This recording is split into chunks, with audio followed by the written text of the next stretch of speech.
व्यास जी नारद जी से पूछा कि हे व्यास जी, सब आश्रम गुरु आश्रम श्रेष्ठ क्यों माना गया है? तब व्यास जी बोले कि जैसे समस्त नदियों में समुंदर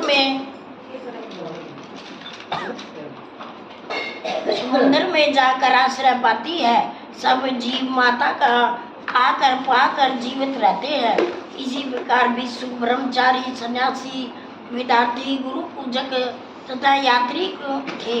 6 जीव को रहित होने पर भी ग्रस्तों का ही आस पाते थे।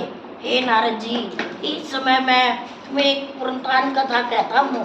प्राचीन काल में उत्पन्नाप पाद का राजा पितु नाम का एक पुत्र अत्यंत बलवान तथा मंदरा पीने वाला था।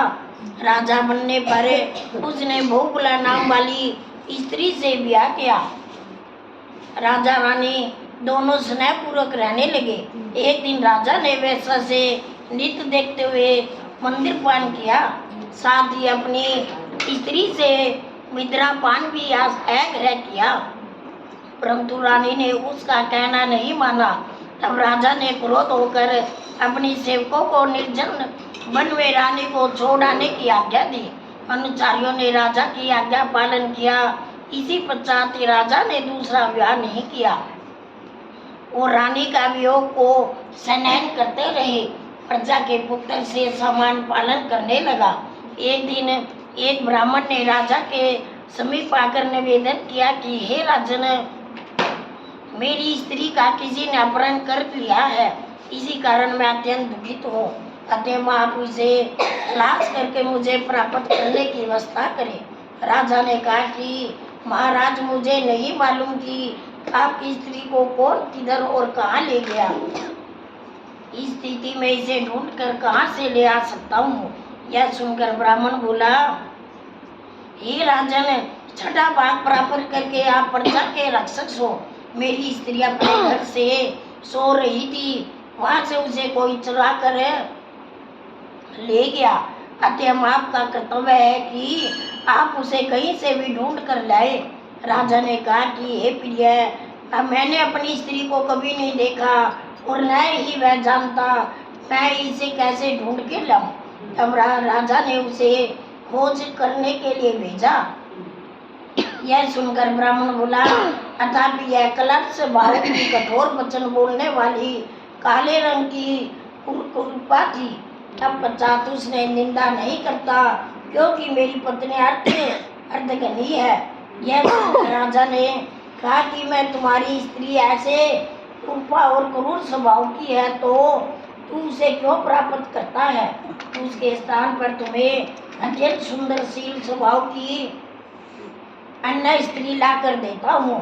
ब्राह्मण कहने लगा, हे राजन, मेरी पत्नी मेरे धर्म कर्म की अर्धगनी है। अंताप की रक्षा करना मेरा परम धर्म है।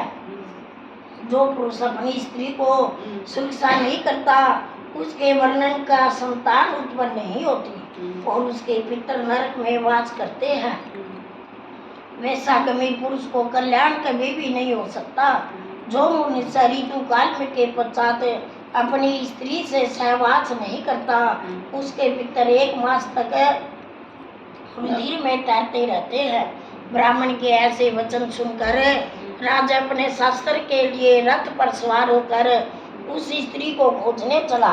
जब कुछ दूर जाकर उसने आश्रम देखा, उसमें एक महान तपस्वी उसके समान विद्वान थे।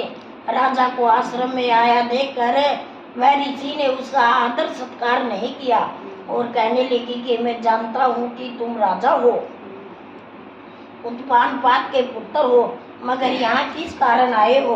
राजा ने कहा कि हे मुनि, एक ब्राह्मण के घर से कोई उसकी स्त्री को हर ले गया है। मैं उसी की खोज में इधर उधर आया हूँ, मगर आपने तो अद्वैत आदि और न ही किसी का आदर सत्कार किया, उसका क्या कारण है?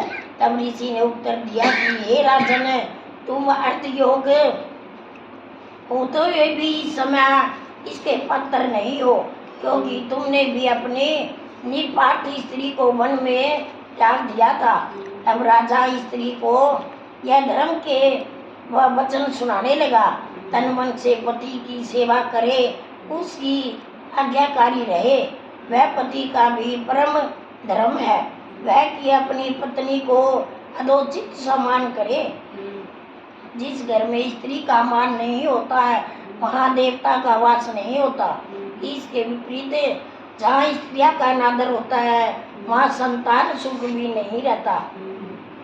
इतना सुनकर राजा लज्जित होकर पूछने लगा कि हे भगवान, आप भूत वसी वर्तमान दोनों काल के जानने वाले हो, अत्यम कृपा करके बताइए ब्राह्मण की स्त्री को कौन हर कर ले गया है।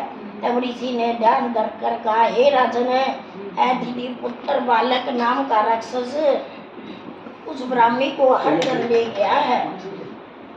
अत्यम तुम उसको ढूंढ कर ब्राह्मण को सहयोग कराओगे। तब पश्चात राजा मुनि को प्रणाम करके अपने रथ पर सवार होकर उत्पात वन में चला गया। वहां जाकर राजा ने देखा कि एक स्त्री विलप फल खा रही है। ब्राह्मण ने जैसा बताया वैसा ही रंग रूप देखकर राजा ने उसे पहचान लिया। और कल्याणी, तुम कौन हो, यह वन में क्यों आई हो। तब ब्राह्मणी बोली, अधिरात की पुत्री तथा विलास पुत्र की स्त्री हूँ।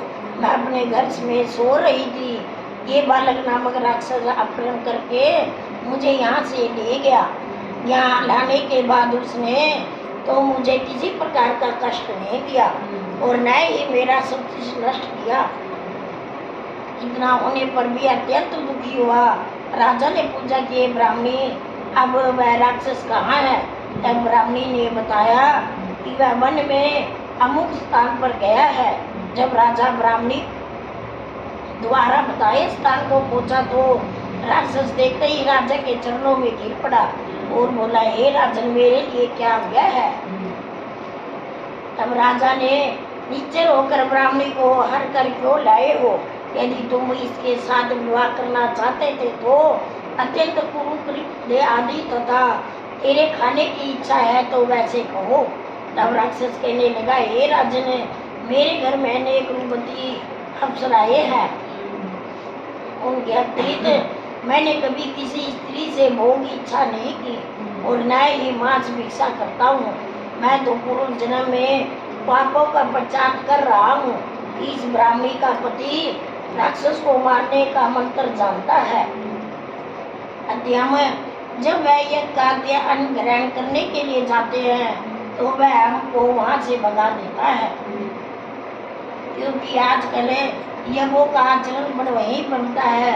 उसी कारण उस ब्राह्मण को दुखी करने के लिए उस स्त्री को हर के लाया हूँ।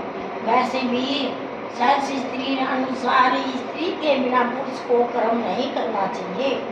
यह सुनकर राजा का विचार किया कि एक ही मोक्ष रूप में मेरी निंदा कर रहे हो। मुनि ने भी स्त्री के त्याग के लिए मुझे अध्याय योग सुनाया था। तब राजा ने विचार मगन देख राक्षस कहने लगा कि हे राजन, मैं आपको प्रत्येक याज्ञा का पालन करूंगा। इतना कहकर हाथ जोड़कर खड़ा हो गया। राजा ने कहा कि नीचे तुम इस ब्राह्मणी को इसके घर पहुंचा दो और इसके बाद जब भी कोई याद करूंगा मेरे के पास आ जाना। इतना कहते ही राक्षस ब्राह्मणी को लेकर उसके घर को छोड़ने चला गया। उसके बाद राजा विचार करने लगा कि मैंने निर्दोष पत्नी को घर से निकाला था, अत्यम अब मैं कौन सा ऐसा पुण्य कर्म करूं जिससे इसका पाप निश्चित होए। अब राजा ने पुण्य अन्न आदि के पास जाकर उसने अपना कर्तव्य पूछा। मुनि ने कहा कि हे राजन, पुरुष के लिए स्त्री धर्म अर्थ काम और मोक्ष सभी दोनों देने वाली है। इतना ही नहीं कि स्त्री के बिना इस लोक में कुछ भी नहीं है, सुख की प्राप्ति भी नहीं हो सकती। स्त्री चाहे ऐसी भी कृपा हो, मूर्ख, रोगी, दरिद्रता या खोटे स्वभाव की वाली क्यों ना हो, पुरुष को उसका सम्मान करना चाहिए।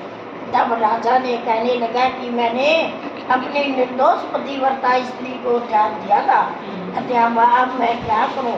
तब मुनि ने कहा कि हे राजन, तुम्हारी स्त्री को अकेली वन में घूमते हुए देखा है, सदापात नामक नाग उस पताल को लोक में ले गया है। उस नाग की निंदा नाम से ही अन्ना है, उसको अपने घर में छिपा कर रखा है। यह सुनकर राजा वहाँ से अपने घर को चला गया। ब्राह्मणी के स्त्री सहित अपने घर को देखा, अति प्रसन्न हुआ। उसके बाद राजा जो ही बालक नामक राक्षस को याद किया, वह तुरंत उपस्थित हो गया। तब राजा ने उसे पाताल लोक में अपनी स्त्री को लाने का आदेश दिया। आज्ञा मिलते ही बालक पाताल लोक को गया। वहाँ के राजा को स्त्री लाकर उसको सौंप दिया। तदनंतर राजा को स्नेह हुआ पूर्वक रहने लगा। हे नारद जी, हे नारद जी कहते हैं कि हे राजा पितु, यह आश्री स्मृतम हम आपको विस्तार पूर्वक सुनाया है। अब और सुनने की चाहते हो तो मैं आपको कहूँगा, बोल कर